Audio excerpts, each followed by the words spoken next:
करते हैं हम अपना आज का करंट अफेयर। देखते हैं हमारी जितनी भी महत्वपूर्ण खबरें हैं सब पे विस्तार से चर्चा और विश्लेषण करते हैं।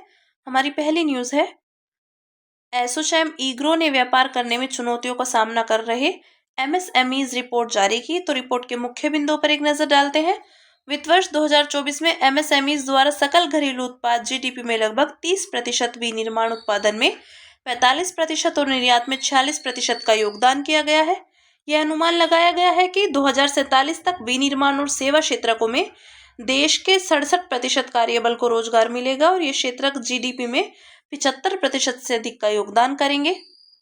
सूक्ष्म, लघु और मध्यम उद्योग एमएसएमई क्षेत्रक के विषय में देखते हैं। तो एमएसएमई वैश्विक अर्थव्यवस्था के बेहद महत्वपूर्ण है। वैश्विक स्तर पर 90% कारोबार एमएसएमई के तहत आते हैं और ये वैश्विक जीडीपी में लगभग 50% का योगदान करते हैं। भारतीय एमएसएमई क्षेत्र का आकार 2028 तक लगभग $1 ट्रिलियन तक हो जाने की संभावना है। एमएसएमई क्षेत्र के समक्ष चुनौतियां, तो पंजीकरण में देरी, इसके लिए बोझिल पंजीकरण प्रक्रिया और अदक्ष सिंगल विंडो क्लियरेंस प्रणाली जिम्मेदार है। सरकारी योजनाओं के बारे में अस्पष्टता की स्थिति, तो ऐसा योजनाओं के बारे में जागरूकता की कमी और भ्रम की स्थिति तथा केंद्र राज्यों के मध्य समन्वय के अभाव के कारण होता है। उदाहरण के लिए जीएसटी के तहत जटिल पंजीकरण और उसमें बार बार संशोधन से व्यापार करने की लागत बढ़ रही है।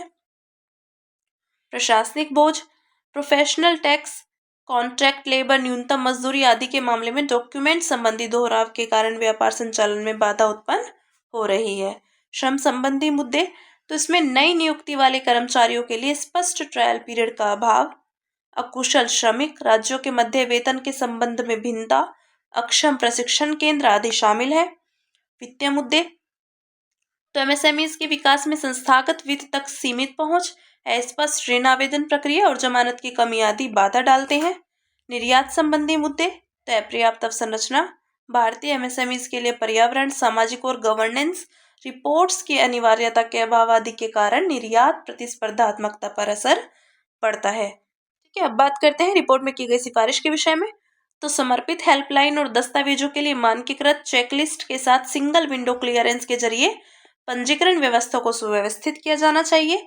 योजनाओं के कार्यान्वयन को सुगम बनाने, जीएसटी पंजीकरण को सरल बनाने और बार बार संशोधन करने से बचने के लिए समर्पित एमएसएमई समन्वय परिषद का गठन किया जाना चाहिए।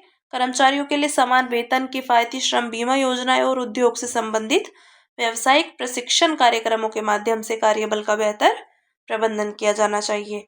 और साथ ही पर्याप्त वित्त पोषण, मुद्रा योजना की भूमिका और उस तक पहुंच को बढ़ाना, फिनटेक समाधान विकसित करना और वित्तीय साक्षरता पर ध्यान केंद्रित करना चाहिए। एमएसएमईज की लागत प्रतिस्पर्धात्मकता बढ़ाने के लिए बुनियादी ढांचे को मजबूत करना और उनके लिए एक अनुकूल ईएसजी फ्रेमवर्क तैयार करना चाहिए।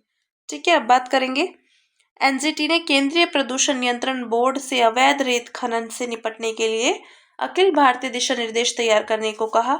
तो राष्ट्रीय हरित अधिकरण एनजीटी ने कहा कि सिलिका रेत खदानों से सिलिका रेत निकालने वाले श्रमिकों को सिलिकोसिस जैसी स्वास्थ्य संबंधी समस्याएं होती हैं।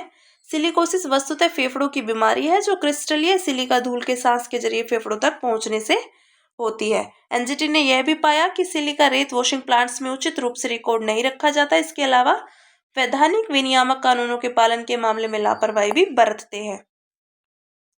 सिलिका रेत के उत्पादन के लिए ओपन टेक्सचर वाले बलुआ पत्थर या क्वार्टजाइट को क्रश किया जाता है। इसके बाद इसकी वॉशिंग की जाती है और आवश्यकता के अनुसार उसे अलग अलग आकार में वर्गीकृत कर लिया जाता है। रेत संसाधन के विषय में बात करते हैं। तो संयुक्त राष्ट्र विकास कार्यक्रम के अनुसार रेत विश्व में जल के बाद दूसरा सर्वाधिक उपयोग किया जाने वाला प्राकृतिक संसाधन है। खान और खनिज अधिनियम 1957 एमएमजीआर अधिनियम के तहत रेत को गौण खनिज के रूप में वर्गीकृत किया गया है। ठीक है, बात करते हैं रेत खनन के विषय में। तो रेत खनन को आगे प्रसंस्करण के लिए मूल्यवान खनिजों, धातुओं, क्रस्ट स्टोन, रेत और बजरी को निकालने हेतु प्राकृतिक पर्यावरण से प्राथमिक प्राकृतिक रेत व रेत संसाधनों को हटाने के रूप में परिभाषित किया गया है। यहाँ प्राकृतिक पर्यावरण में स्थलीय व नदीय पर्यावरण शामिल है। अवैध रेत खनन के लिए जिम्मेदार कारक है। इसमें निर्माण कार्यों हेतु रेत की उच्च मांग, संगठित रेत माफिया और संधारणीय विकल्पों का अभाव आदि शामिल है। अवैध रेत खनन के परिणाम देखते हैं। तो बाढ़ और अवसादन, इसके कारण नदी के मार्ग में बदलाव से बाढ़, अवसादन, उपजाऊ भूमि की हानि, बुनियादी ढांचे को नुकसान आदि होता है। भूजल स्तर में गिरावट, तो भूजल स्तर में गिरावट से कुएं भी प्रभावित होते हैं और जल की कमी हो जाती है। जैव विविधता की हानि, तो इससे जलीय पर्यावासों को नुकसान पहुंचता है। इसके कारण नदी में पाई जाने वाली संकटग्रस्त प्रजातियों जैसे घड़ियाल, ताजे जल में रहने वाले कछुए, ऊदबिलाव, नदी डॉल्फिन आदि के समक्ष खतरा उत्पन्न हो जाता है। ठीक है, अब बात करते हैं अवैध रेत खनन से निपटने के लिए उठाए गए कदम के विषय में। तो MMDR अधिनियम की धारा 23C राज्य सरकारों और केंद्र शासित प्रदेशों के प्रशासन को खनिजों के अवैध खनन, परिवहन एवं भंडारण को रोकने के लिए नियम बनाने का अधिकार देती है। संधारणीय रेत प्रबंधन दिशा निर्देशों 2016 को और प्रभावी बनाने के लिए रेत खनन हेतु प्रवर्तन एवं निगरानी दिशा निर्देश 2020 जारी किए गए हैं। ये दिशा निर्देश नदी के पारिस्थितिकी तंत्र की पुनर्बहाली और संरक्षण के लिए जारी किए गए हैं। रेत खनन फ्रेमवर्क 2018, तो मैन्युफैक्चर्ड सैंड और कोयला खदानों की खुदाई के दौरान ऊपर की परत से मिलने वाली रेत जैसे विकल्पों को बढ़ावा देता है।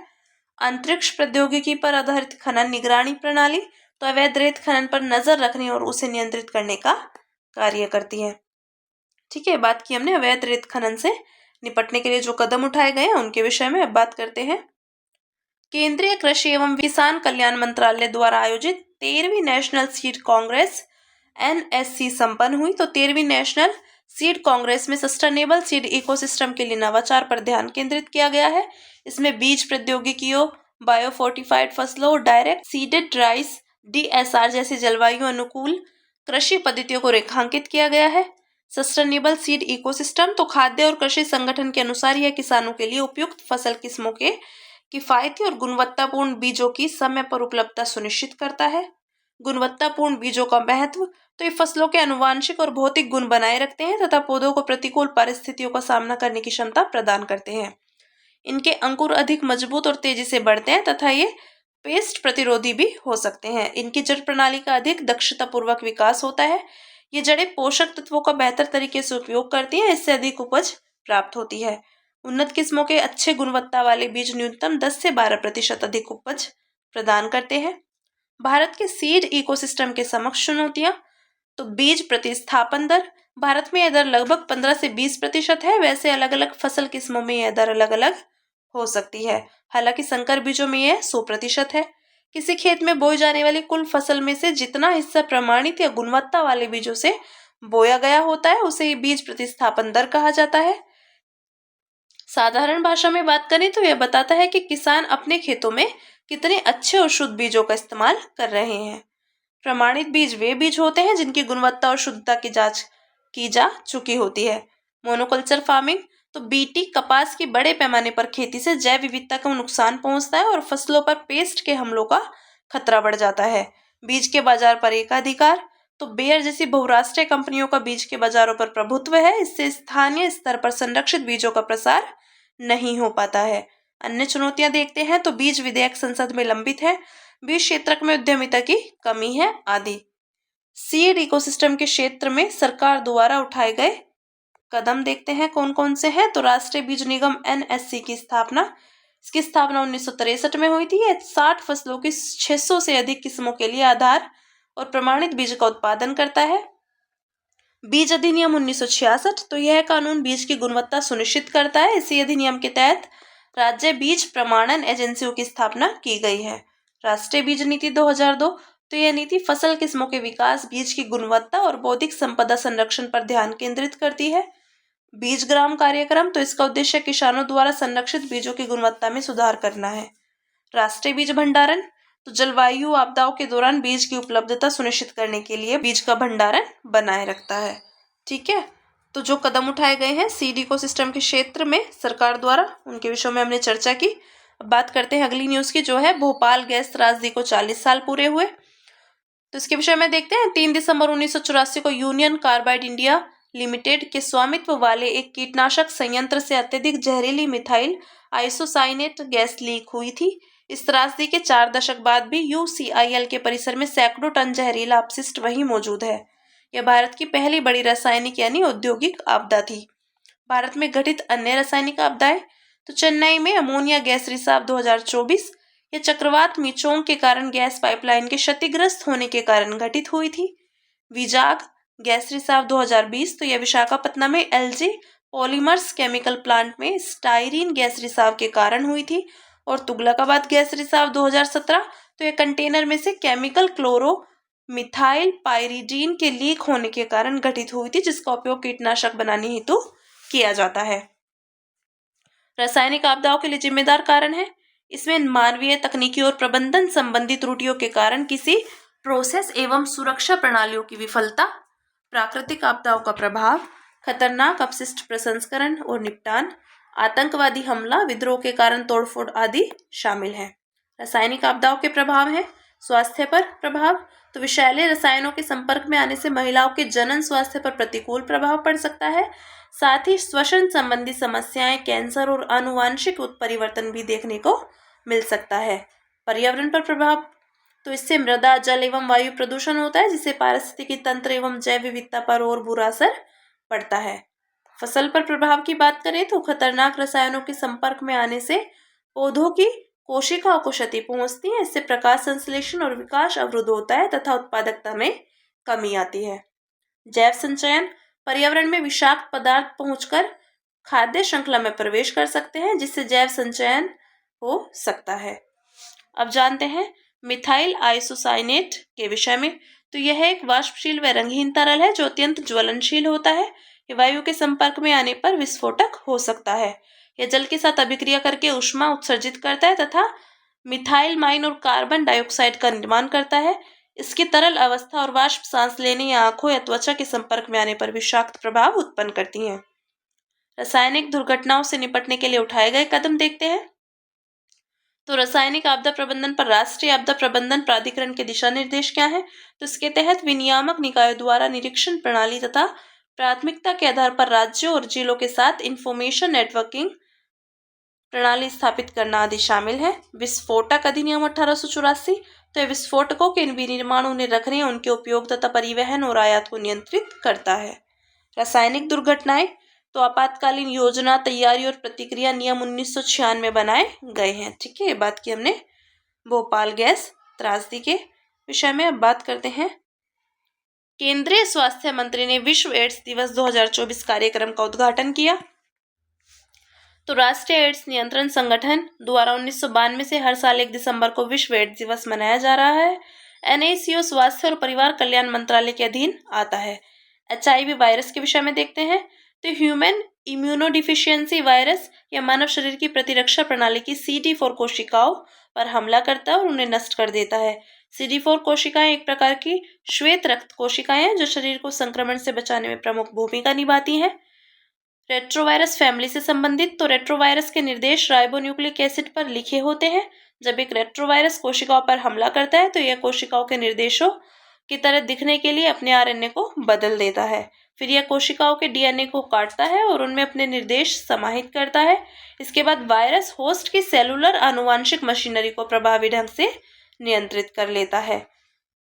एंटी रेट्रोवायरल थेरेपी में HIV रोधी दवाओं का उपयोग करके HIV से संक्रमित लोगों का उपचार किया जाता है। यदि उपचार न किया जाए तो HIV एड्स रोग का कारण बन सकता है। भारत में HIV की स्थिति की बात करें तो भारत में 2.4 मिलियन से अधिक लोग HIV से संक्रमित हैं। इस कारण यह विश्व में तीसरा सबसे अधिक HIV प्रभावित देश बन गया है। 2010 के बाद से भारत में नए HIV मामलों में 44% की कमी आई है, जो वैश्विक गिरावट दर 39% से अधिक है।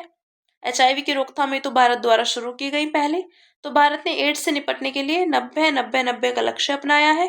इस लक्ष्य को बाद में बढ़ाकर 95-95-95 कर दिया गया है। इसके तहत 81% एड्स से पीड़ित लोगों की पहचान कर ली गई है तथा 88% को ART दिया जा रहा है। साथ ही 97% चिन्हित लोगों में वायरस के प्रभाव को कम कर दिया गया है। राष्ट्रीय एड्स नियंत्रण कार्यक्रम चरण 5, तो इसका प्रमुख उद्देश्य 2010 के आधारभूत स्तर की तुलना में 2025 से 26 तक वार्षिक नए HIV संक्रमण और एड्स से संबंधित मृत्यु दर में 80% तक की कमी लाना है। अन्य देखते हैं, तो भारत का HIV और एड्स अधिनियम 2017, मिशन संपर्क पहल 2017 आदि। ठीक है, बात की हमने HIV की रोकथाम में तो भारत द्वारा शुरू की गई पहलों के विषय में बात करते हैं। यूनाइटेड किंगडम की संसद ने ऐतिहासिक सहायता प्राप्त मृत्यु वाले विधेयक के पक्ष में मतदान किया। तो असाध्य रोग से पीड़ित वयस्क विधेयक यूनाइटेड किंगडम की संसद के निचले सदन हाउस ऑफ कॉमन्स में पारित किया गया। विधेयक के अनुसार असाध्य बीमारी से पीड़ित व्यक्ति के इच्छा मृत्यु संबंधी अनुरोध पर 2 डॉक्टर और हाई कोर्ट का एक न्यायाधीश हस्ताक्षर करेंगे। इसके बाद उस वयस्क को 6 महीने के भीतर जीवन को समाप्त करने के अधिकार का उपयोग करना होगा। ठीक है। राइट टू डाई के अलग अलग रूप है। तो सहायता प्राप्त मृत्यु, तो साध्य रोग से पीड़ित मरीज को चिकित्सक से प्राणघातक दवा उपलब्ध कराई जाती है, फिर उस व्यक्ति को स्वयं ही अपना जीवन समाप्त करने के लिए दवा लेनी पड़ती है। इच्छा मृत्यु, तो चिकित्सक जानबूझकर रोगी के जीवन को समाप्त करने के लिए उसे प्राणघातक दवाइयां देता है। इसके तहत जरूरी नहीं है कि मरीज असाध्य रोग से पीड़ित हो, उसे पीड़ा से मुक्ति दिलाने के लिए भी यह तरीका अपनाया जाता है। इच्छा मृत्यु, सहायता प्राप्त मृत्यु और जीवन समाप्त करने से जुड़ी नैतिक दुविधाएं। तो इसके पक्ष में तर्क, तो पीड़ा कम होती है, यह अधिकार आजीवन पीड़ा और वेजिटेटिव यानी अचेतन अवस्था से मुक्ति प्रदान करता है। वास्तव में दीर्घकालिक पीड़ा को समाप्त करने का एक मानवीय विकल्प प्रदान करता है। रोगी की गरिमा और स्वायत्तता को संरक्षित किया जाता है। यह अधिकार रोगी को अपने जीवन का अंत करने के बारे में निर्णय लेने के अधिकार को मान्यता देता है। यह पेशेवर और नैतिक तरीका है। जीवन को समाप्त करने की अनुमति देने से पहले मेडिकल बोर्ड अनुरोध पर सावधानीपूर्वक विचार करता है। साथ ही इस अधिकार के दुरुपयोग को रोकने के लिए पूरी तरह से कानूनी जांच पड़ताल की जाती है। अब इसके विपक्ष में तर्क देखते हैं। तो नीति शास्त्रीय और नैतिक चुनौतियां, तो चिकित्सा विज्ञान की नैतिक संहिता जीवन को संरक्षित करने पर जोर देती है। इस तरह जीवन बचाने के लिए प्रशिक्षित चिकित्सकों द्वारा किसी व्यक्ति का जीवन लेने का विकल्प चुनना नैतिक दुविधा उत्पन्न करता है। दुरुपयोग का खतरा, तो अंग प्रत्यारोपण के गोरख धंधे में शामिल लोगों के निहित स्वार्थों द्वारा इस अधिकार का दुरुपयोग किया जा सकता है आदि। सामाजिक, सांस्कृतिक और दार्शनिक संवेदनशीलता, तो इच्छा मृत्यु का अधिकार वास्तव में जीवन और मृत्यु के बारे में अलग अलग धर्मों की सांस्कृतिक एवं धार्मिक मान्यताओं के प्रतिकूल है। ईसाई धर्म ग्रंथ भी इसकी अनुमति नहीं देते हैं। उदाहरण के लिए दार्शनिक इमैनुअल कांट का मानना है कि स्वयं का जीवन समाप्त करने का स्वैच्छिक कार्य कभी भी किसी भी परिस्थिति में स्वीकार्य नहीं माना जा सकता है। ठीक है। अब इसी के साथ बात करते हैं अन्य सुर्खियों की, जिसमें हमारा पहला टॉपिक है एशिया ओशिनिया मौसम विज्ञान उपग्रह उपयोगकर्ता सम्मेलन। इसका आयोजन नई दिल्ली में किया जा रहा है। यह पहला एशिया ओशिनिया मौसम विज्ञान उपग्रह उपयोगकर्ता सम्मेलन 2010 में बीजिंग में आयोजित हुआ था।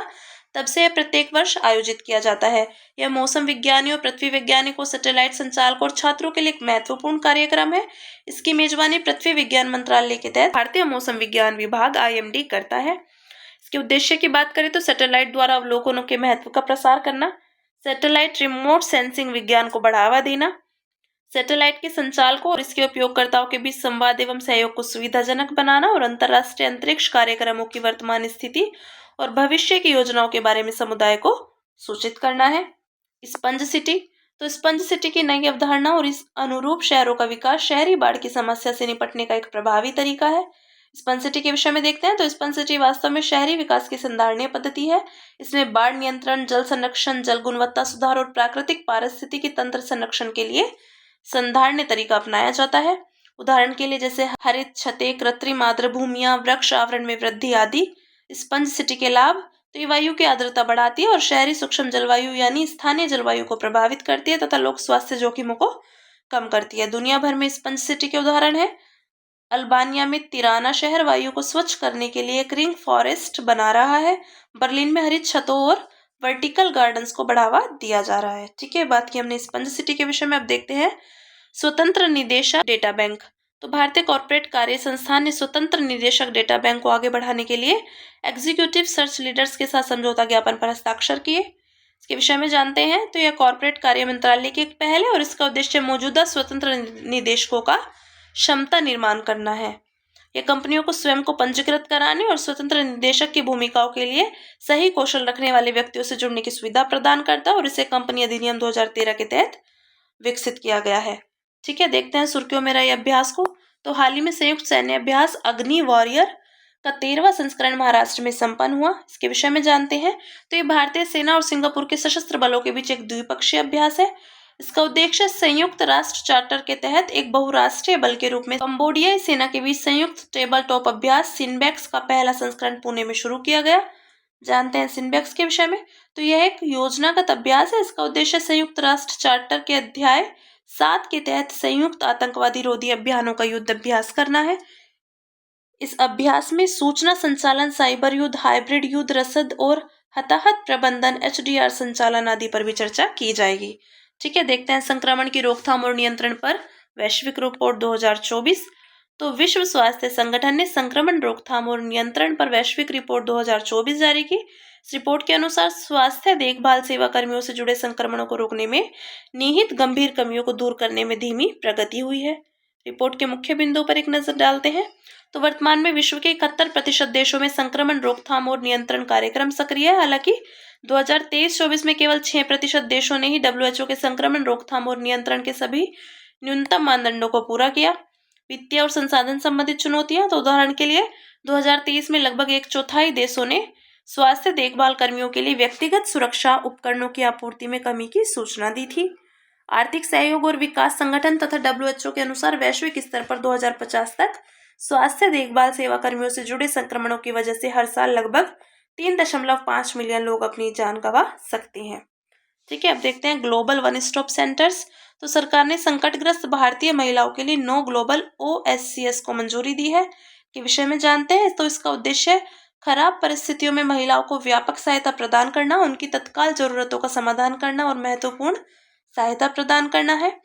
इनमें आश्रय गृहों के प्रावधान वाले 7 OSCS Bahrain, Kuwait, Oman, Qatar, संयुक्त अरब अमीरात और सऊदी अरब तथा बिना आश्रय गृहों वाले 2 OSCS टोरंटो एवं सिंगापुर शामिल है। भारतीय समुदाय कल्याण कोष तो संकटग्रस्त भारतीय नागरिकों विशेषकर महिलाओं तक कल्याणकारी उपाय पहुंचाने में महत्वपूर्ण भूमिका निभाएगा। ICWF का विस्तार विदेशों में सभी भारतीय मिशनों और केंद्रों तक किया गया है। इसकी स्थापना 2009 में की गई थी। अब जानते हैं हाई रिस्क फूड के विषय में। तो FSSAI ने पैकेज्ड ड्रिंकिंग वाटर को हाई रिस्क फूड श्रेणी में वर्गीकृत किया। इसके विषय में जानते हैं। तो हाई रिस्क फूड का आशय खाने के लिए तैयार ऐसे खाद्य पदार्थों से है जिनमें रोगजनक बैक्टीरिया का गुणन होता है। इसके अलावा यह फूड सेहत के लिए हानिकारक साबित हो सकता है। इनमें डेयरी उत्पाद जैसे पोल्ट्री सहित मांस उत्पाद, मछली और मछली उत्पाद आदि शामिल है। हाई रिस्क फूड श्रेणी के अंतर्गत आने वाले खाद्य उत्पादों को अनिवार्य जोखिम आधारित निरीक्षण के अधीन किया जाता है।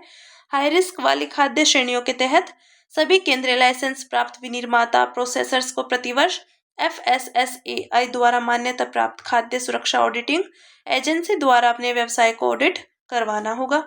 ठीक है, बात की हमने हाई रिस्क फूड के विषय में। देखते हैं चक्रवात फिंगल के विषय में।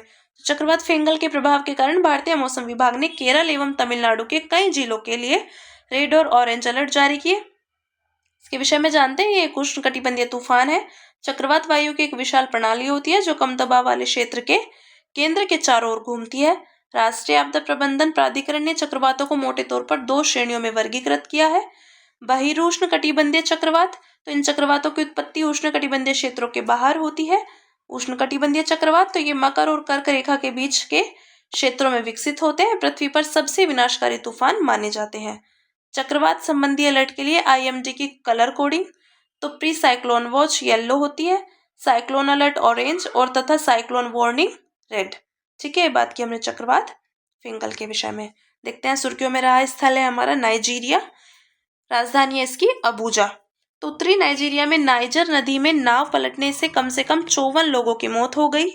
यह अफ्रीका के पश्चिमी तट पर स्थित है। और प्रादेशिक सीमाओं की बात करें तो इसकी सीमाएं उत्तर में नाइजर, पूर्व में चाड और कैमरून तथा पश्चिम में बेनिन से लगती है। समुद्री सीमाएं दक्षिण में अटलांटिक महासागर की गिनी की खाड़ी से लगती है। भौगोलिक विशेषताएं देखते हैं। तो नाइजीरिया में प्रमुख जल बेसिन तो नाइजर बेनियो बेसिन, चाड झील बेसिन और गिनी की खाड़ी बेसिन। प्रमुख नदियां हैं नाइजर नदी। यह नदी अफ्रीका की तीसरी सबसे लंबी नदी है और नील और कांगो अफ्रीका की 2 सबसे लंबी नदियां हैं। नाइजर के बैकवाटर में निर्मित झीलों में फगुईबाइन झील भी शामिल है। 1970 के दशक में यह झील सूख गई थी। प्रमुख झीलें हैं चाड झील। यह चाड, कैमरून, नाइजीरिया और नाइजर देशों के जंक्शन यानी संयुक्त सीमा पर स्थित ताजे जल की एंडोरहिक झील है। और एंडोरहिक झीलें किसी महासागर या समुद्र से जुड़ी नहीं होती हैं। ठीक है, बात की हमने नाइजीरिया के संबंध में। तो हमारी आज की जितनी भी महत्वपूर्ण खबरें थी हमने सब पे विस्तार से चर्चा और विश्लेषण किया है। अब इसी के साथ मिलते हैं कल अपनी नई खबरों के साथ।